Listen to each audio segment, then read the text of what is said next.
दोस्तों ये कहानी है दो लड़कियों की जो एक अनजान घर में चेकअप करने के लिए जाते हैं, लेकिन वहाँ पर उनके साथ कुछ ऐसा होता है जो उन्होंने सपने में भी नहीं सोचा था। तो चलिए जानते हैं आखिर उनके साथ ऐसा क्या हुआ। तो कहानी की शुरुआत में हम एक आदमी को देखते हैं जो कि इलेक्ट्रिक पोल्स पर नंबर लिख रहा था, पर तभी उसे प्यास लगने लगती है, लेकिन उसके पास का जो पानी था वो खत्म हो गया था। इसलिए वो पास के ही घर में पानी मांगने के लिए जाता है जहाँ पर एक गाय बंधी हुई थी। वो आदमी उस घर में नॉक करता हुआ किसी के बाहर आने का इंतजार करने लगता है। तभी हम उस घर के अंदर किसी लड़की के चिल्लाने की आवाज को सुन पाते हैं। साथ ही साथ हम एक औरत को भी देखते हैं जो कि अब गेट की तरफ बढ़ रही थी, जिसके साथ ही ये सीन यहीं पर कट होकर अनुजा राव नाम की एक लड़की पर शिफ्ट होता है जो कि असल में अपने परिवार से दूर शहर में रहती है। अभी के टाइम पर वो अपने मंगेतर वैभव के साथ हुई उसकी बातों के बारे में सोच रही थी, जो कि चाहता था कि अनुजा वापस से गांव में आ जाए और वो कोई भी जॉब ना करे, क्योंकि वो अकेले शहर में रहती थी और इसलिए गांव के अंदर उसके बारे में काफी अलग तरह की बातें चलती थी। लेकिन क्योंकि अनुजा शुरू से ही एक टीचर बनना चाहती थी और अगले दिन उसका स्कूल में पहला दिन भी था, इसलिए वो वापस आने से मना कर देती है, जिससे वैभव को उस पर बहुत ज्यादा गुस्सा आ गया था। लेकिन अभी आगे अनुजा उससे ज्यादा बात नहीं करती और सो जाती है। जब वो अपने स्कूल पहुंचती है तो उसके पिता उसको कॉल करके डांटने लगते हैं, क्योंकि उसने वैभव के कहने पर जॉब नहीं छोड़ी थी। लेकिन अभी अनुजा अपने पिता पर भी ध्यान नहीं देती और स्कूल के अंदर चली जाती है, जहाँ पर उसकी मुलाकात अमोल जोशी नाम के एक टीचर से होती है, जो कि अनुजा को पहले ही दिन इम्प्रेस करने की कोशिश करने लगता है। लेकिन अनुजा ये सब समझ गई थी, इसलिए वो उस पर ध्यान नहीं देती और अपने काम में लग जाती है। जहाँ पर आज क्लास खत्म होने के बाद प्रिंसिपल उसको अमोल के साथ जनगणना के लिए भेजने लगता है, जिस पर वो प्रिंसिपल को बताती है कि वो अमोल के साथ कंफर्टेबल नहीं है। लेकिन तभी वहाँ पर नेहा नाम की एक टीचर आती है और अब वो अनुजा की बात सुनकर खुद अनुजा के साथ जाने का फैसला करती है। जहाँ रास्ते में वो दोनों बहुत अच्छे से बात करते हुए जाते हैं और अपने काम को जल्दी से जल्दी खत्म करने की कोशिश करने लगते हैं। लेकिन तभी उन लोगों को वही घर दिखाई देता है जिसको हमने कहानी की शुरुआत में देखा था। तब अनुजा वहाँ पर भी पूछताछ करने के लिए जाने लगती है। इस पर नेहा उसको रोकने की कोशिश कर रही थी, क्योंकि उसे उस घर के लोग थोड़े अजीब लगते थे। लेकिन अनुजा उसकी बात को नहीं मानती और उस घर में पूछताछ करने के लिए निकल जाती है। अब जब वो दरवाजे पर नॉक करते हैं तो एक औरत गेट खोलती है जिसका नाम प्रेरणा थी। तब अनुजा उसे अपने बारे में बताती है और उसे गेट खोलने के लिए कहती है। अब उस औरत के बात करने के तरीके से हम समझ पाते हैं कि उसकी दिमागी कंडीशन सही नहीं थी, साथ ही साथ वो पूरी तरह से मैच्योर भी नहीं लग रही थी। लेकिन तभी अनुजा नोटिस करती है कि प्रेरणा प्रेग्नेंट भी है, इसलिए वो उससे पूछती है कि ये उसका पहला बच्चा है या और भी बच्चे हैं, जिस पर प्रेरणा अजीब तरह से हंसते हुए जवाब देती है कि बच्चे वो तो पैदा होते ही मर जाते हैं, वो बस पैदा होते हैं और थोड़ी देर रोते हैं और फिर मारे जाते हैं। और ये जवाब सुनने के बाद अनुजा और नेहा का तो मनोदिमाग काम करना बंद कर देता है, उनको कुछ भी समझ में नहीं आ रहा। तब वो घर में मौजूद लोगों के बारे में पूछती है तो उनको पता चलता बोलता है कि उस घर के अंदर लीला, घनश्याम और भोला नाम का एक नौकर भी था। खैर अब इतने में ही वहाँ पर लीला आ जाती है, जो कि खुद भी अनुजा और नेहा से बहुत ही ज्यादा अजीब तरह से बात कर रही थी, इसलिए वो दोनों वहाँ से चली जाती हैं। पर बाहर हम एक आदमी को देख पाते हैं जो कि नेहा और अनुजा दोनों को ही देखकर बहुत ही ज्यादा हफ्सी वे में स्माइल करने लगता है, मतलब उनको गंदी नजर से देख रहा था। और ये उस घर का नौकर भोला था, जिससे अब अनुजा और नेहा बहुत ज्यादा घबरा गए थे, इसलिए वो तुरंत ही वहाँ से निकल जाते हैं। लेकिन अब अनुजा ने उस घर की फोटो खींच ली थी और अब जब वो दोनों स्कूल में पहुंचते हैं तो वहाँ पर नेहा का भाई नारू नेहा को ढूंढते हुए आ गया था, जो कि बहुत ही ज्यादा गुस्से वाला इंसान था और उसे नेहा की बहुत ही ज्यादा टेंशन भी रहती थी। तब नेहा उसको अपने काम के बारे में बताकर उसको अपने साथ घर लेकर चली जाती है। पर अब रात में हम अनुजा को देख पाते हैं जो कि अभी भी प्रेरणा के बर्ताव के बारे में ही सोच रही थी। साथ ही साथ उसने प्रेरणा की गर्दन पर चोट के निशान भी देखे, इसलिए उसे लगने लगता है कि प्रेरणा के साथ कुछ तो गलत हो रहा है और इसलिए वो वापस से नेहा को उसी घर में चलने के लिए कहती है, जिस पर पहले तो नेहा मना कर देती है, लेकिन बाद में अनुजा की जिद के आगे उसे झुकना पड़ता है और वो दोनों वापस से उसी घर में पहुंच जाते हैं, जो कि उनकी जिंदगी की सबसे बड़ी गलती थी। अब यहाँ पर भोला उन्हें देखता है तो वो बहुत ही ज्यादा एक्साइटेड हो जाता है और वहीं हमें भोला को देखकर ये भी समझ में आने लगता है कि वो भी एक तरह का साइको है। अब वो जल्दी से अनुजा और नेहा को घर के अंदर लेकर आता है और लीला के सामने खड़ा कर देता है।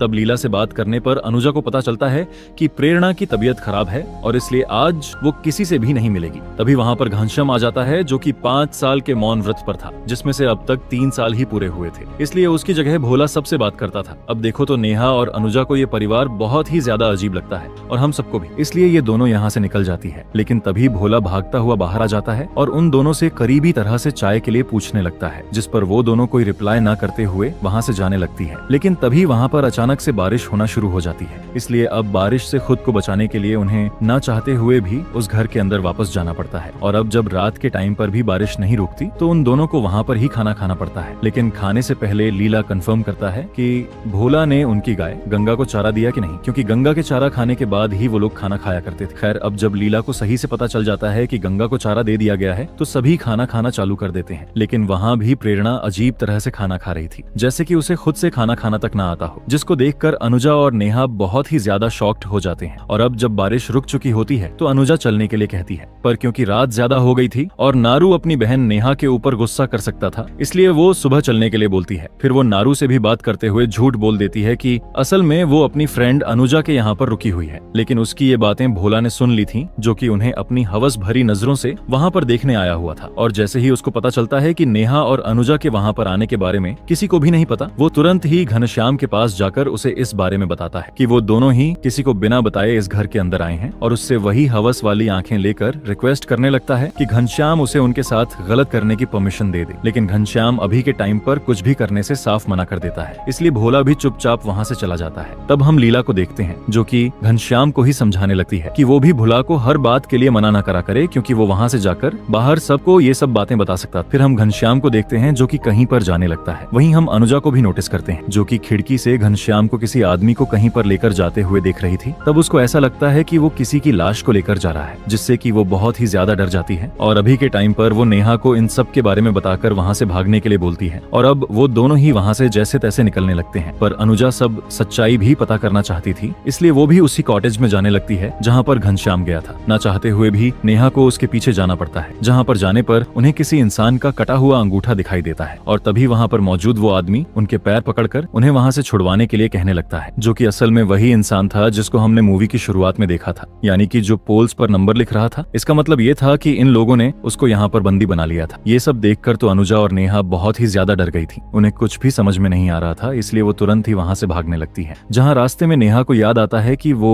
अपना फोन तो रूम के अंदर ही भूल आई, इसलिए उन्हें वापस जाना पड़ता है, जहाँ पर उसे फोन तो मिल जाता है। लेकिन अब उन्हें रात में वहाँ से निकलने में भी डर लग रहा था, क्योंकि अगर वो पकड़े गए तो उनका भी वही हाल होगा जो इस आदमी का हुआ था। इसलिए वो प्लान बनाते हैं कि वो सुबह वहाँ से बिना किसी को बताए ही नॉर्मली वहाँ से निकल जाएं। और अब अगली सुबह ये दोनों ठीक वैसा ही करते हैं। लेकिन तभी लीला घनश्याम को बता देती है कि रात में दोनों लड़कियां उस कॉटेज में चली गई थी। उन्होंने उस पोल मैन को वहाँ पर देख लिया होगा, जिसको जानने के बाद घनश्याम भागता हुआ नेहा और अनुजा की स्कूटी का पीछा करने लगता है। और इन दोनों की किस्मत इतनी खराब थी कि अभी के टाइम पर अनुजा की स्कूटी भी एक गड्ढे में फंस जाती है, और इसलिए ये दोनों पकड़ी जाती है। और इसको देखने के बाद लीला की भी जान में जान आती है, इसलिए वो भी हंसती हुई घर के अंदर वापस चली जाती है, क्योंकि इनको ये लग रहा था कि ये लोग फंस जाएंगे। अब भोला नेहा और अनुजा को अंदर लाकर उन्हें एक रूम के अंदर कैद कर देता है, इसलिए वो दोनों बहुत जोर जोर से चिल्लाने लगे। और वही भोला वापस से घनश्याम से उन लड़कियों के पास जाने के लिए पूछता है, जिस पर लीला बोलती है कि अभी पहले उन्हें थोड़ा टूट जाने दो और उसके बाद चले जाना, जिस पर भोला भी मान जाता है। पर क्योंकि अभी के टाइम पर नेहा के चिल्लाने की आवाज उसको इरिटेट कर रही थी, इसलिए वो नेहा के मुंह पर जाकर गर्म पानी फेंक देता है, जिससे कि नेहा बहुत बुरी तरह से जल गई थी। तब अनुजा उसको संभालने की कोशिश करती है, लेकिन नेहा उस पर ही गुस्सा कर रही, क्योंकि वो उस घर में अनुजा की वजह से ही फंस गई थी। अब आगे हम वैभव को देख पाते हैं, जो कि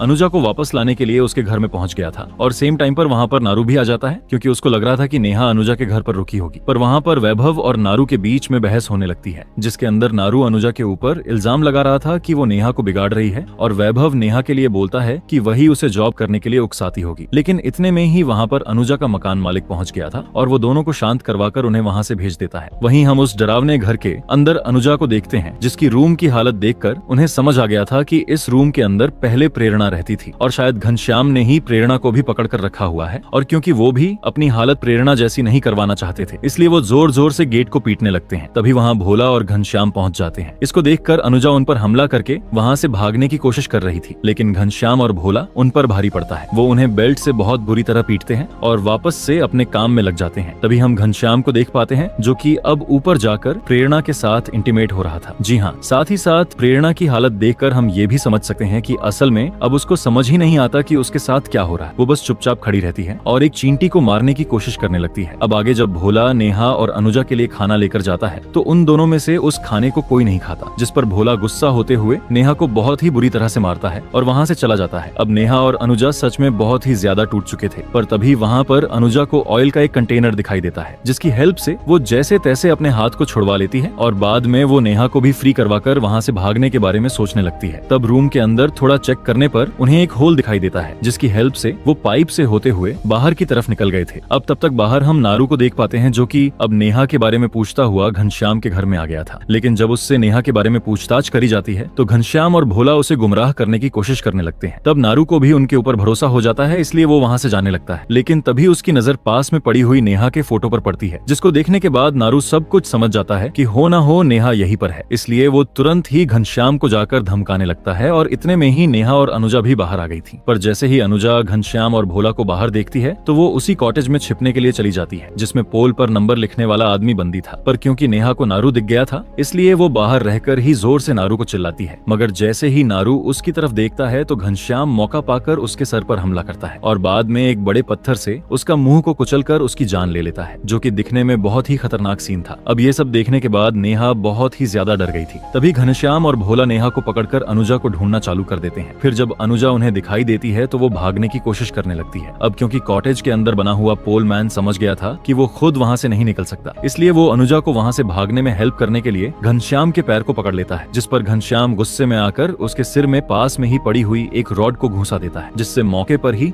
उसकी मौत हो जाती है। और आगे हम अनुजा को देख पाते हैं जो कि चलने की हालत में भी नहीं थी, इसलिए ना चाहते हुए भी उसको वापस उसी घर में आना पड़ता है। फिर हम भोला को वापस देखते हैं जो कि घनश्याम से एक बार फिर से सेम चीज पूछता है, जिस पर अब घनश्याम भी मान गया था कि वो जो चाहे इन लड़कियों के साथ कर सकता है। ये सुनने के बाद भोला की खुशी का ठिकाना नहीं रहता। वो तुरंत ही अच्छे से नहा धोकर तैयार होकर नेहा के पास जाता है और उसके साथ गलत करने लगता है, असॉल्ट करता है उसे। वहाँ अब अनुजा भी वापस आ गई थी, जिसको देखकर घनश्याम पहले तो उसको बहुत ही बुरी तरह से पीटता है और बाद में उसको जबरदस्ती भोला की वो हरकतें दिखाता है जो कि वो नेहा के साथ कर रहा था, जिसको देखकर अनुजा फूट फूट कर रोने लगती है। उसको एहसास हो रहा था कि उसकी गलती की वजह से नेहा भी फंस गई। अब रात में वापस से अनुजा को दिखाया जाता है जो कि बहुत ही ज्यादा गुस्से में आ गई थी, इसलिए वो एक बार फिर से वहाँ से भागती है और जाते हुए वो घनश्याम की फेवरेट गाय गंगा को आग लगाकर वहाँ से चली जाती है। और इस बारे में जब घनश्याम और बाकी सबको पता चलता है तो सब बहुत ही बुरी तरह से रोने लगते हैं, क्योंकि उनके लिए गंगा सच में बहुत ही ज्यादा मायने रखती थी। अब घनश्याम गुस्से में भोला को ही मारने लगता है, जिससे भोला को भी गुस्सा आ गया, इसलिए वो एक डैगर लेकर अनुजा को ढूंढने बाहर चला जाता है, जहाँ पर अब वो उसको जान से ही मारने वाला था। वहीं हम घर में नेहा को देख पाते हैं जो कि रोती हुई प्रेरणा के पास पहुंचकर उससे बात करने की कोशिश करती है और अपनी भड़ास निकालने की कोशिश करने लगती। लेकिन प्रेरणा जो कि खुद भी ट्रॉमेटाइज हो रखी थी, वो नेहा को बस इतना बोलती है कि शांत हो जाओ वरना बाबा बहुत मारेंगे। और तब जाकर रिवील होता है कि घनश्याम प्रेरणा के पिता है। पिता के नाम पर वो एक धब्बा था, एक राक्षस था जिसने उसकी माँ को उसी तरह से फंसाकर मार दिया था। साथ ही साथ उसके बाद उसने कभी भी प्रेरणा को बाहर निकलने ही नहीं दिया और उसके साथ गलत काम करता रहा, इसलिए प्रेरणा का दिमाग कभी ग्रो ही नहीं कर पाया। तब प्रेरणा घनश्याम के डर से नेहा को बंद करके वापस चली जाती है, लेकिन उसे नेहा सही लगती थी, इसलिए वो वापस से गेट को खोलकर वहाँ से चली जाती है। वहीं हम भोला को देखते हैं जिसने अब अनुजा को ढूंढ लिया था, लेकिन तब तक अनुजा भी पूरी तरह से तैयार थी। वो भोला के आते ही सबसे पहले उसके ऊपर डंडे से हमला करती है और बाद में उसे उसके ही डैगर से जान से मार डालती है। और तब तक वहाँ पर नेहा भी आ गई थी जो कि अनुजा को जल्दी से जल्दी वहाँ से निकलने के लिए बोलने लगती है। साथ ही साथ वो उसको प्रेरणा के बारे में भी सब कुछ बताती है, जिसको सुनकर अनुजा डिसाइड करती है कि अब वो घनश्याम को जान से मारे बिना वहाँ से नहीं जाएगी, इसलिए वो तुरंत ही घर में वापस जाने लगती है और तब नेहा भी उसके पीछे जाती है। वहीं घनश्याम को भी सब बातों की भनक लग गई थी, इसलिए वो भी तैयार बैठा था, लेकिन अनुजा किसी तरह से घर की छत पर चली जाती है और जैसे ही घनश्याम वहाँ पर आता है वो उसके ऊपर हमला कर देती है। वहीं हम नीचे नेहा को देख पाते हैं जिसके ऊपर लीला ने हमला कर दिया था, और लीला यहाँ पर कोई और नहीं बल्कि प्रेरणा की दादी थी, यानी कि वो भी इन सब में शामिल थी, जो कि बहुत ही गंदी बात है। लेकिन अभी के टाइम पर नेहा भी हिम्मत दिखाती है और लीला को उसके ही डैगर से जान से मार डालती है। वहीं हम देखते हैं कि अभी अनुजा भी लगातार घनश्याम के ऊपर हमला किए जा रही थी, तब वो उसको बहुत ही बुरी तरह से मारकर घायल कर देती है और उसे वहाँ से नीचे फेंक देती है। लेकिन अभी भी घनश्याम मरा नहीं था, उसके अंदर थोड़ा दम बचा हुआ था। और अब नीचे गिरने के बाद घनश्याम पहली बार पूरी मूवी में हमको बोलते हुए दिखाया जाता है। तब वो जोर जोर से अम्मा अम्मा चिल्लाने लगता है, यानी कि वो लीला को पुकार रहा था। पर अभी के वक्त पर लीला पूरी तरह से मर चुकी थी और अब अनुजा भी बाहर आकर पूरी तरह से घनश्याम को खत्म कर देती है। खैर, अब वो नेहा के साथ बैठकर वहाँ पर सोचने लगती है कि आखिरकार ये दुनिया किस तरह के बुरे लोगों से भरी हुई है। और अब हमें कुछ लाइंस के जरिए बताया जाता है कि ये कहानी असल में सच्ची घटना से इंस्पायर्ड होकर बना है। साथ ही साथ भोला और घनश्याम ने मिलकर 13 से भी ज्यादा लोगों को मारा था, जिसमें से भोला ने 9 लड़कियों के साथ गलत किया था, उनके साथ असॉल्ट किया था। और इसी के साथ ये कहानी यहीं पर खत्म हो जाती है। दोस्तों, उम्मीद करूंगा कि आपको ये कहानी पसंद आई होगी। मिलते हैं एक और अनोखी कहानी के साथ।